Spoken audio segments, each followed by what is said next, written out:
안녕하십니까. 세상을 읽어주는 남자 이상훈입니다. 오늘 이 시간에는 일본 반도체에 대해서 말씀드리겠습니다. 이 사카모토 유키오라는 인물이 있습니다. 일본 반도체의 자존심으로 불리던 디램 업체 엘피다가 미국 마이크론에 인수되기 전까지 11년간 엘피다에서 CEO를 했던 인물입니다. 엘피다 이전에는 TSMC의 창업자 장중모처럼 미국의 인류 장비 업체죠. 텍사스 인스트루먼트에서 일했던 그야말로 베테랑인데요. 중국이 반도체 굴기를 선언한 이후 이 사카모토는 칭하 유니그룹으로 넘어가서 수석 부사장을 맡기도 했습니다. 아시다시피 현재 칭하 유니는 파산 위기로 내몰려서 현재 국유화됐습니다. 이 베테랑 사카모토가 닉케이를 통해서 중국과 일본에 동시에 쓴소리를 날렸습니다. 이 반도체 베테랑의 고언이 반도체 산업을 이해하는 데 도움이 될 것 같아 소개해 드리려고 합니다. 이 사카모토는 일본이 칩의 자금률을 높인다면서 TSMC의 공장 유치를 추진했고 성과도 냈지만 진짜 중요한 것은 그게 아니라고 독소를 날렸습니다. TSMC 팹을 일본에 유치하는 게 중요한 게 아니라며 진짜 중요한 것은 세 가지라고 꼽았는데요. 첫째, 자국 기업의 강점을 더 발전시키는 것. 둘째, 새로운 가치를 창출할 수 있는 연구개발, 즉 R&D에 집중하는 것.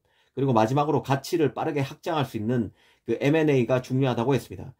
먼저 자국 기업의 강점을 발전시키는 게 중요한 이유는 가치의 확산이 자신의 장점에서부터 시작되기 때문입니다. 이 반도체의 경우 설계는 미국, 소재는 일본, 장비는 미국과 유럽, 그리고 일본도 강하죠. 파운드리는 대만과 한국, 특히 대만이 강합니다. 메모리는 한국이 강한데 이 자신의 장점을 더 살려나가서 경쟁력을 확장하는 방식으로 나가야 경쟁에서 승리할 수 있다는 것입니다. 사실 이 부분은 삼성만 봐도 잘 알 수 있는데요. 이 삼성이 파운드리, 설계, 팹리스 쪽으로 더 사업 포트폴리오를 확장해 나갈 수 있는 것은 든든한 캐시카우로서 메모리가 있기에 가능한 것입니다. 메모리가 받쳐주기 때문에 막대한 투자도 가능하고 막대한 투자에 따른 리스크도 낮출 수 있습니다.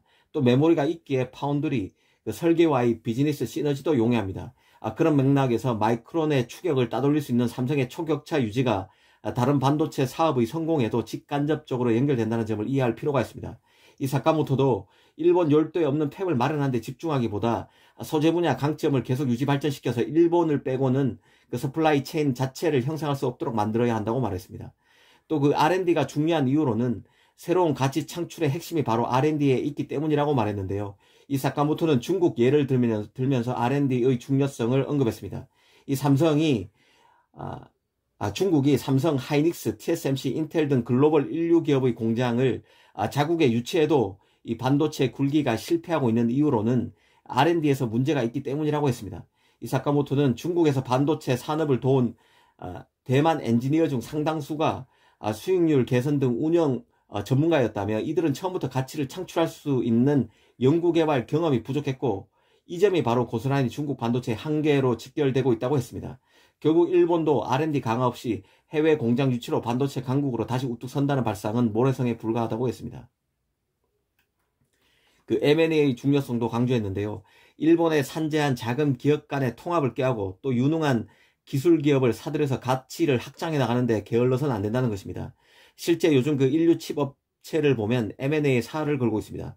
인텔의 경우는 최근 그래픽 설계 전문회사 시루 이노베이션을 손에 넣었습니다. GPU 역량 강화는 곧 차세대 프로세서 경쟁에서 우위를 확보하는 것과 직결됩니다. 이 삼성도 최근 M&A 조직을 강화하는 것도 기술 경쟁에서 새로운 기술 수혈 없이는 칩 패권 경쟁에서 이길 수 없다는 절박감 때문입니다. 이 삼성의 경우 모바일 AP에서 CPU 쪽으로 설계 기술을 더 확장하고 있고 제조 분야에서도 저전력 칩만 만들다가 성능에 포커싱된 CPU, GPU로 포트폴리오를 대거 넓혀야 하는 상황입니다. 설계와 제조를 다 하고 있는 만큼 남들이 갖기 힘든 조합 능력과 창의성이 생길 수 있는 조건인데요. 내부에서 이런 역량 창출이 더디고 힘들다면 외부에서 적극적으로 역량을 수혈해야 합니다. 이 사카모토는 이런 맥락에서 자신이 가진 강점의 확대 발전, 이 가치 창출을 위한 R&D 강화, 가치 빠른 확대를 위한 M&A를 강조한 것으로 보입니다. 오늘 이 시간에는 반도체 산업을 이해하기 위한 사카모토의 발언에 대해서 한번 따져봤습니다. 감사합니다.